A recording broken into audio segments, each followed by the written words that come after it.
I'm going to start with an experiment. I want everybody in this room to imagine an animal you have not seen before. I just want you to make it up out of your head. I'm going to give you 3 seconds. Go. Okay. Now, by a show of hands, how many of you imagine animals with scales? Okay. With teeth? With gills? With fur? Ooh. With a tail? With wings? Many of you are keeping your hands up the entire time. Your animals are terrifying. But let's look at what we did. First of all, you did not just recreate the very essence of life from the molecular level on up, right? You took bits and pieces of other animals and you put them together into your own. And from this, we understand that our imaginations are limited to our experience, right? So like airplanes are incredible inventions, but they were not invented before cars or before we saw birds. Now, in a weird twist of logic, we don't only use our imaginations for bizarre experiments involving terrifying animals. We actually use them to misrepresent the world about what we don't actually experience to ourselves. So you say it all the time, right? You say, I can imagine.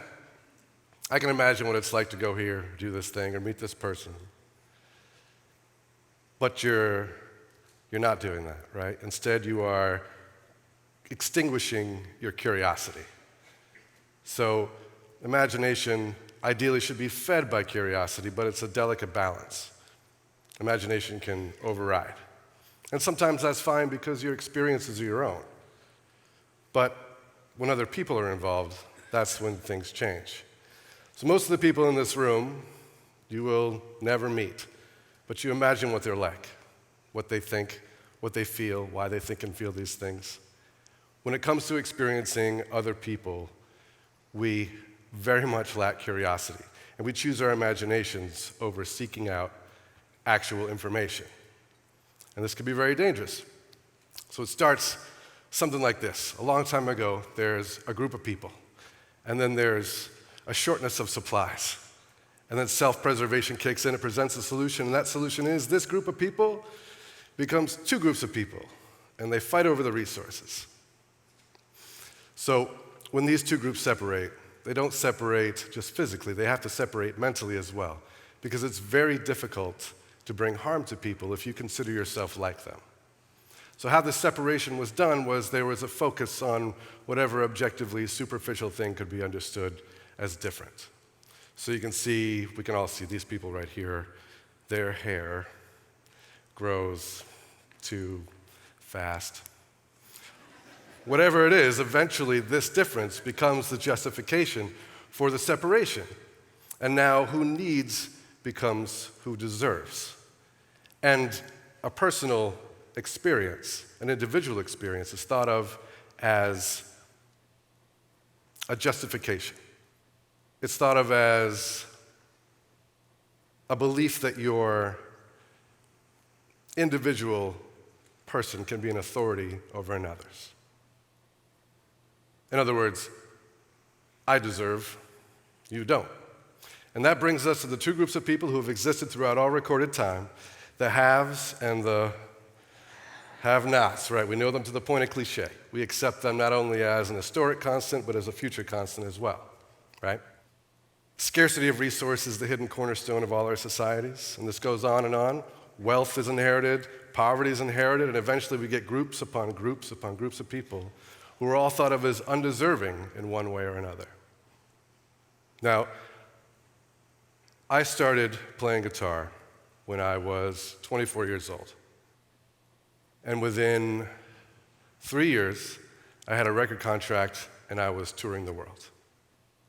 Since then, I've performed in almost every state. I've performed in more than 20 countries. I've released 5 albums of original material, and I've done this all without ever having a band. I'm telling you this so you understand that I know what it is to be self-made. Now, Americans, we especially understand what it is to be self-made. We eliminate everybody else from our experience. But I can also tell you there's no such thing as self-made.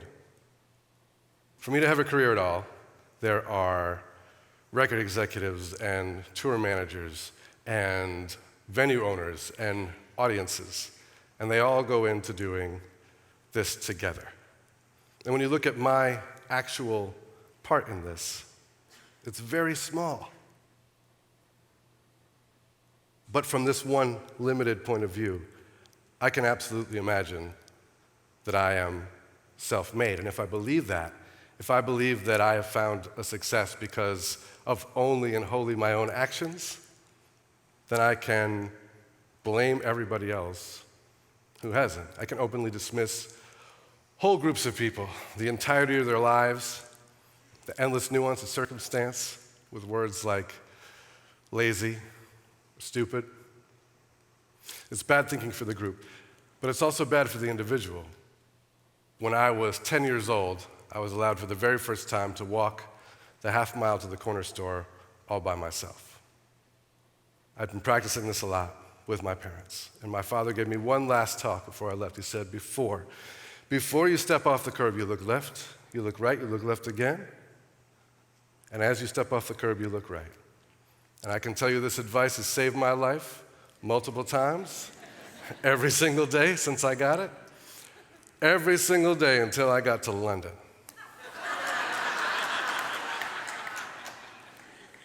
The limited view of my 10-year-old self had all the cars in the world all coming from the same direction. My 10-year-old self allowed me to believe that my imagination could dictate reality. Now, everybody in this room, at one point or another, has told somebody how they should feel about something. We've all witnessed seeing somebody offended and thought that they shouldn't be. And what that is us imagining that our individual experience can be an authority over another's. We're letting our 10-year-old selves tell us that our imaginations can dictate reality. It's terrible advice, but we don't have to take it. You yourselves right now can begin to undo all the racism, classism, sexism, on, by understanding that your individuality and your part in the group are dependent on one another, right? Right? Okay.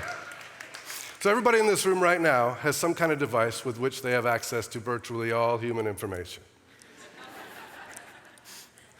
The information you seek out with these devices varies according to the individual. And that's the beautiful thing about being an individual. You get your own path. Now, I think even in this room, there are probably very few of us who could tell me exactly how those devices work. And that's the beautiful thing about being part of a group. You don't all have to know how the device works in order to work the device. We don't all have to understand why there might be an offense in order to acknowledge that there is an offense. Right?